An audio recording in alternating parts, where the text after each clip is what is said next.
안녕하세요. 홍씨의 출근도 퇴근도 아닌 데일리 시승기에 오신 것을 환영합니다. 저는 두 번째 페이스 리프트 버전인 더뉴 티볼리를 타고 주행 중입니다. 요즘 이제 신차 가격이 정말 비싸잖아요. 막 국산 차도 막 요즘 비싸가지고 이러다가 차를 사면은 집을 못 사겠다 이런 생각이 들 정도로 차값이 정말 많이 비싸졌는데요. 최근에 출시된 쉐보레 트랙스 크로스오버, 이게 돌풍을 일으켰는데 저는 그 이유가 저렴한 가격에 출시가 돼서 돌풍을 일으킨 거다라고 생각을 하거든요. 실제로 이제 기본 트림 기준으로 2천만 원에 출시가 되다 보니까 막상 타봤을 때 뭐 기본기도 나쁘지도 않고 괜찮았습니다. 근데 티볼리는 그거보다 더 저렴한 1,800만 원대에 출시가 되었습니다. 1,800만 원짜리 티볼리는 정확히 말하면 제가 타고 있는 티볼리랑 살짝 달라요. 지금 제가 타고 있는 거는 1.5 가솔린 터보, 그러니까 다운사이징 터보 엔진이죠. 그래서 저공해 3종도 획득을 했습니다. 그래서 제가 이 공영주차장에 주차를 했을 때에도 할인이 되더라고요. 아무튼 1,800만 원대 티볼리는 1.6 가솔린입니다. 그래서 마력이 지금 제가 타고 있는 것보다 낮은데요. 120마력대가 됩니다. 일단 제가 타고 있는 이 차량 같은 경우는 V7 트림입니다. 그러니까 최고 트림에 넣을 수 있는 모든 옵션, 심지어 4륜까지 들어가 있어요. 모든 옵션이 다 들어가 있어가지고 차량 가액이 약 3,300만 원이 됩니다. 티볼리가 3,300이라 너무 가성비가 안 좋죠. 저 같아도 티볼리를 산다면 이 가격대로 절대 사지 않을 것 같아요. 뭐 옵션이 지금 많이 들어가 있어서 제가 타고 있는 이 티볼리는 정말 좋습니다. 웬만한 옵션이 다 들어가 있는 것 같기는 해요. 그래서 제가 본편에서도 말씀을 드렸는데요. 티볼리는 가급적이면은 2,500 이하로 끊으시라 라고 말씀을 드렸는데, 그렇게 되면은 지금 제가 타고 있는 1.5를 사시면 안 됩니다. 왜 1.5를 사면 안 되냐면은 기본 트림이 V5인데요. V5가 옵션을 안 넣었을 때 2,300만 원 정도 합니다. 그러면 살 수 있긴 한데, 사실 제가 이 옵션 조합을 짜봤더니 V5 트림에서는 옵션을 추가를 하더라도 이 통풍을 넣을 수가 없더라고요. 그리고 뭔가 이런 옵션적인 차별이 V7하고 굉장히 많았습니다. 그래서 좀 탈만하게 짜다 보면은 무조건적으로 V7 트림을 선택을 할 수밖에 없는데요. 그렇게 되면은 2,700~800이 훌쩍 넘습니다. 거기 뭐 옵션 추가하고 하다 보면은 금세 또 3천만 원이 넘으니까, 개인적으로 저는 1.6에다가 그것도 이제 트림이 V1이 있고 V3가 있는데요. V1에는 아시다시피 에이다스가 아무것도 들어있지 않습니다. 요즘 뭐 전방 충돌 방지 보조, 뭐 후측방 충돌 방지 보조, 뭐 기타 등등 뭐 긴급 제동 보조 이런 것들 다 있잖아요. 근데 그런 게 옵션을 추가하더라도 들어가지가 않아요.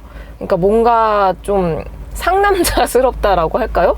아무튼 그런 주행 보조, 안전 보조, 편의 옵션들이 아예 없기 때문에 1.6을 사실 거면은 V3를 선택을 하셔야 됩니다. V3 트림만 가더라도 기본적인 그런 에이다스가 있긴 한데 조금 부실하더라고요. 그래서 거기서 추가로 또 넣을 수 있는 게 있고, 또 파퓰러 패키지라고 해가지고 요 내비게이션과 추가적인 에이다스, 그리고 뭐 하이패스 이런 게 묶여있는 옵션이 있더라고요. 그래서 그런 거 조금 추가를 하셔가지고 2,500 정도에 사시면은 그나마 소형 SUV를 좀 가성비 있게 탈 수 있지 않을까 싶습니다.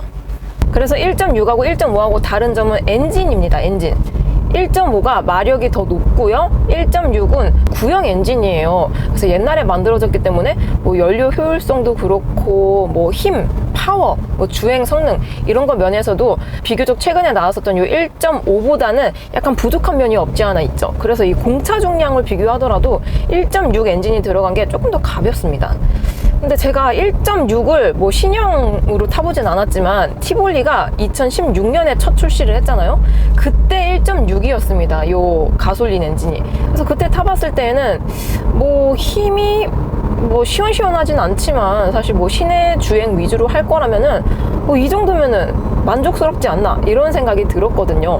근데 신형 티볼리 1.6에 들어가는 엔진은 약간의 매핑을 통해서 가속감이 조금 더 개선이 되었다고 합니다. 요거는 실제로 타봐야지 알겠지만 뭐 무난한 수준이지 않을까라는 예상이 됩니다. 그래서 제가 이 티볼리를 동급 소형 SUV랑도 비교를 하고, 또 이제 리뷰에 올리지는 않았지만 같은 집안 KG 모빌리티에서 나오는 SUV들하고도 비교를 해봤어요.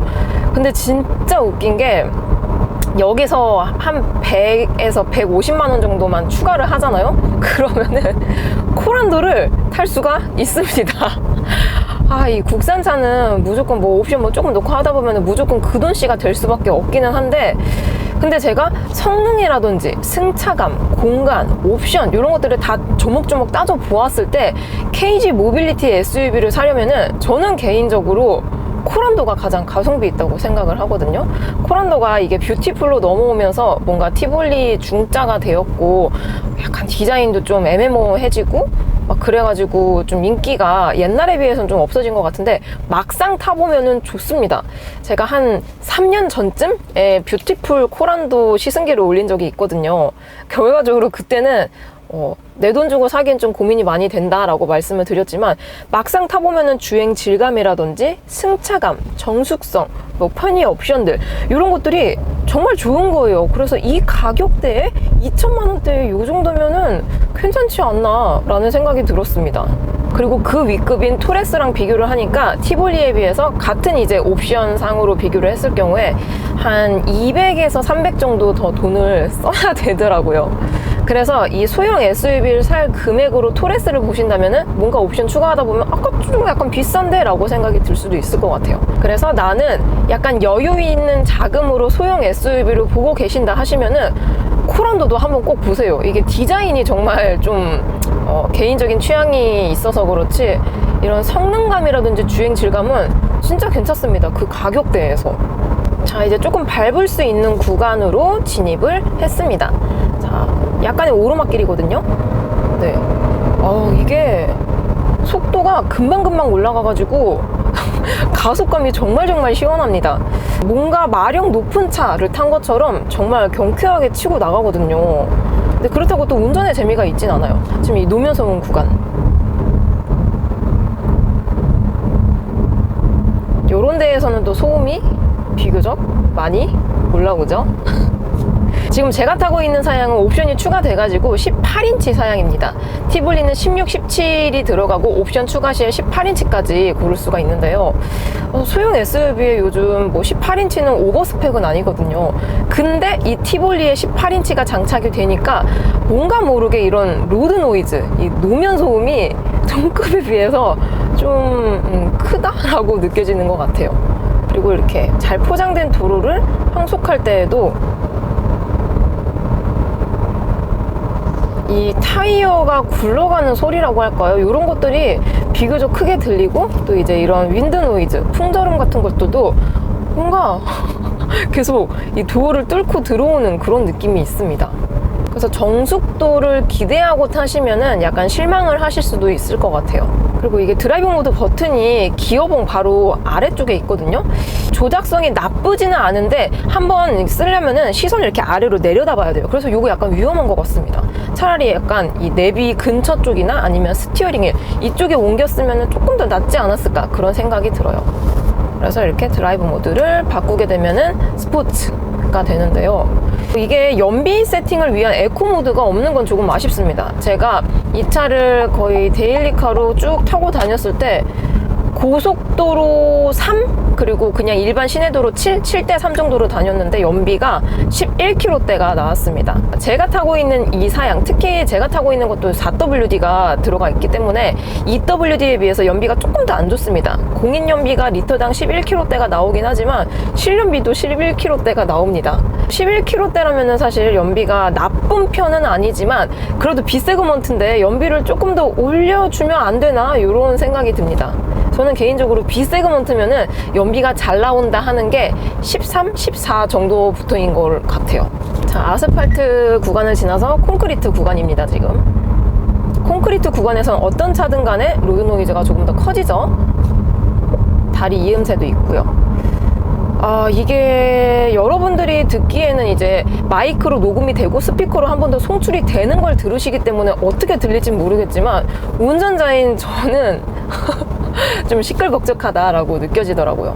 뭐 이럴 때는 뭐 음악 이런 거 들으면 되죠. 그러면 소리가 이제 좀 믹싱이 되기 때문에 그리고 지금 제가 타고 있는 사양은 이 AWD가 추가가 되어 있습니다. 그래서 상시 4륜구동일 줄 알았는데 상시는 아니에요. 기본적으로 이렇게 잘 포장된 도로에선 2륜, 전륜으로만 구동을 해주고 뭔가 좀 노면이 안 좋거나 구동력이 조금 더 필요하다라고 뭔가 느껴졌을 때 차가 알아서 이 후륜의 구동력을 보태줌으로써 4륜으로 바퀴 4개로 이렇게 갈 수가 있습니다. 그리고 이 드라이브 모드 바로 옆에는 4륜 락 버튼이 있는데요. 요걸 이렇게 누르게 되면은 클러스터에 이렇게 화면이 뜹니다. 근데 요거는 가급적이면 노면이 안 좋은 구간에서 저속일 때 사용을 하라고 매뉴얼에 나와 있더라고요. 그래서 내가 조금 캠핑이라든지 아니면은 아웃도어 뭐 놀러 가는 거 이런 걸 많이 좋아하고 실제로도 많이 간다 하시면은 요 4WD는 넣으시는 게 좋을 것 같긴 해요. 제가 조금 노면 안 좋은 데에서 요걸 사용을 해봤었는데 확실히 구동력이 조금 다르다라는 게 느껴지더라고요. 근데 일반적인 도로에서는 뭐 구동력이 부족할 땐 알아서 후륜에서 뭐 힘을 보태준다고 하는데 그거는 사실 잘 모르겠습니다. 그리고 요즘 또 이제 현대기아 차들 보면은 4륜 시스템을 넣었을 때 요 클러스터에 구동력이 얼마나 되어 있는지 표시를 해줍니다. 레벨 게이지로 해가지고 앞바퀴는 뭐 3칸 쓰고 뒷바퀴는 뭐 2칸 쓰고 이런 식으로 내가 어떻게 가고 있는지 구동력이 실시간으로 어떻게 지금 가고 있는지를 표현을 해주는데 티볼리에는 아쉽게도 그런 시스템이 없더라고요. 그래서 뭔가 짐작으로 지금 4륜으로 가고 있는 것 같긴 한데 2륜인가? 이렇게 그냥 짐작으로 가야 돼서 그건 좀 아쉬운 것 같습니다.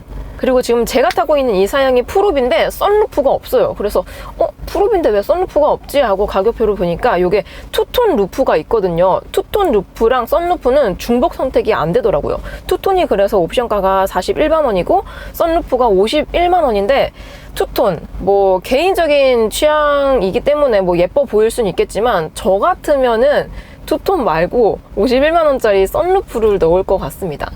그리고 제가 타고 있는 이 차량이 오렌지 인테리어가 들어가 있는 건데요.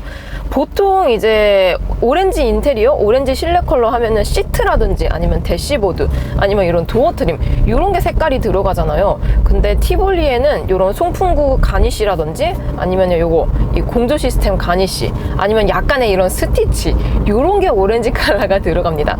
근데 요거 나쁘지 않아요. 뭐 예쁘고 좋습니다.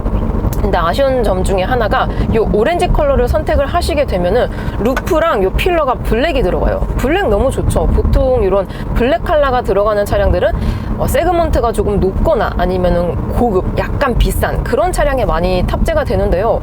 뭐 소형 SUV인 티볼리에 들어가면 좋죠, 당연히. 좋은데 이게 차가 작잖아요. 작다 보니까 루프라든지 이런 필러가 블랙으로 들어가면 조금 답답해집니다, 시야가. 그렇다고 뭐 불편할 정도까지는 아니지만 특히나 제가 타고 있는 이 시승차는 썬루프까지 같이 없기 때문에 뭔가 조금 더 깝깝한 그런 느낌이 있는 것 같아요. 그래서 이 오렌지 말고 다른 거를 선택하시는 게 조금 더 좋을 것 같다라고 느껴집니다. 스포츠 모드로 다시 바꾸고 조금 밟아볼게요. 오, 정말 시원시원하게 잘 나가줍니다. 근데 엑셀을 꽤 깊게 밟았는데도 불구하고 RPM을 엄청 높게 써주지는 않는 것 같아요. 그래서 이게 RPM을 조금 덜 써주다 보니까 뭔가 연비 세팅인 것 같은데 또 막상 연비는 드라마틱하게 나오질 않아요. 이게 무슨 조합일까요? 아무튼 잘 나가기는 정말 잘 나갑니다. 그리고 노멀과 스포츠 모드, 이 드라이브 모드 간의 성향 차이가 크지가 않은 것 같아요. 뭐 이렇게 지금처럼 스포츠 모드로 밟아도 잘 나가지만 노멀, 그냥 일반 모드로 밟더라도 잘 나가요. 잘 나갑니다. 제가 타고 있는 이 차량은 익스테리어 패키지가 들어가 있습니다. 1이 80이고 2가 90인데 2가 들어가 있어요. 두 옵션 간의 차이는 휠이 뭐가 들어가냐인데요. 인치와 디자인은 똑같지만 컬러가 다릅니다. 그래서 80만원짜리는 은색, 그냥 기본적인 그런 휠이 들어가고 90만원짜리, 지금 이 차량에는 블랙 컬러 휠이 들어갑니다. 유광. 그래서 이게 지금 또 이제 마침 또 바디 컬러가 블랙 컬러예요. 그래서 바디와 바퀴가 깔맞춤이 돼서 그런지 굉장히 예쁘고 뭔가 포스감이 좋습니다. 그래서 뭔가 이런 휠의 감성을 중요하게 여기신다면 익스테리어 패키지 2도 나쁘지 않을 것 같아요. 보통 찾아보니까 휠도 요즘엔 랩핑을 많이 하시더라고요. 근데 이게 짝당 진짜 싸야지 10이에요. 그러니까 바퀴가 4개가 있잖아요, 보통의 자동차들은. 그래서 4짝을 하면은 휠 랩핑만 하는데 40, 뭐 약간 비싼 데는 6, 70까지 받는다고 하더라고요. 그런 거면은 10만원 차이기 때문에 짝당 계산하면 얼마예요? 25,000원. 뭔가 좋지 않나? 그리고 심지어 순정인데 블랙 컬러 휠. 요거는 괜찮은 것 같습니다. 지금 정차 중인데요. 이 티볼리에는 아쉽게도 오토홀드가 없습니다. 이렇게 당기는 닭다리 형식이에요. 그래서 제가 최근에 리뷰를 했었던 트레일블레이저도 이 오토홀드가 없어서 약간 불편하다라고 말씀을 드렸는데요. 트레일블레이저는 오토홀드가 없었지만 그래도 이 파킹 브레이크는 전자식이라서 이렇게 조그맣게 이렇게 버튼식으로 돼 있었거든요. 근데 티볼리는 정말 순수하게 이렇게 닭다리 형식입니다. 그래서 뭐 이렇게 정차할 때는 파킹으로 두고 뭐 사이드 잡아도 되기는 하지만 뭔가 좀 번거롭지 않나 이런 생각이 들어요. 또 요즘 또 국산차들 옵션들이 너무 좋아지다 보니까 원래 B세그먼트면 오토홀드 없는 게 맞아요. 원래 오토홀드는 고급차, 비싼 차에 있었습니다. 근데 이게 계속 시간이 지남에 따라서 고급차에서 탑재되는 옵션들이 아래 끝까지 내려오거든요. 가령 G90에 가장 처음 도입이 되었었던 요 센터 콘솔에 들어가 있는 무슨 살균 시스템 있잖아요. 그게 산타페까지 내려온 거, 이런 것처럼 옵션들이 점점 이제 뭔가 상향 평준화가 되듯이 아래 끝까지 같이 내려가게 됩니다.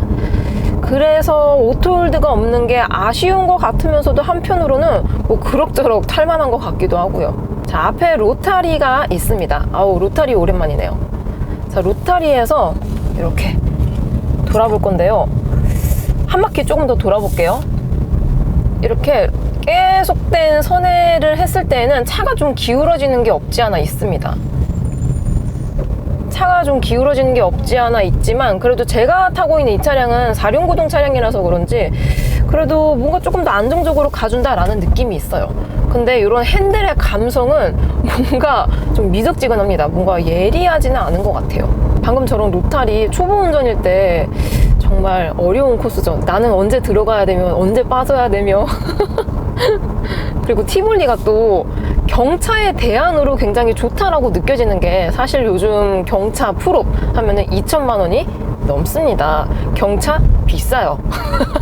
그래서 가성비 트림으로 사시는 분들도 많으시지만 보통 첫 차 하시면은 옛날과 다르게 요즘은 옵션을 좀 많이 넣는 추세인 것 같더라고요. 특히나 뭐 운전 보조 아니면은 편의사항들 이런 것들을 좀 많이 넣어가지고 내가 신경을 안 쓰게끔 그렇게 다니는 거를 선호하시는 분들이 과거에 비해서 정말 많아지신 것 같아요.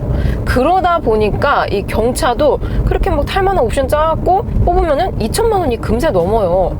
근데 사실 경차를 2천만 원 주고 살 바에는 저는 거기서 500만 더 보탰어요. 그러면은 티볼리를 괜찮은 옵션으로 살 수가 있습니다. 그리고 경차를 타는 거랑 이 소형을 타는 거랑 또 이런 승차감이라든지 정숙성, 가속감 이런 것들이 확실히 다르긴 하거든요.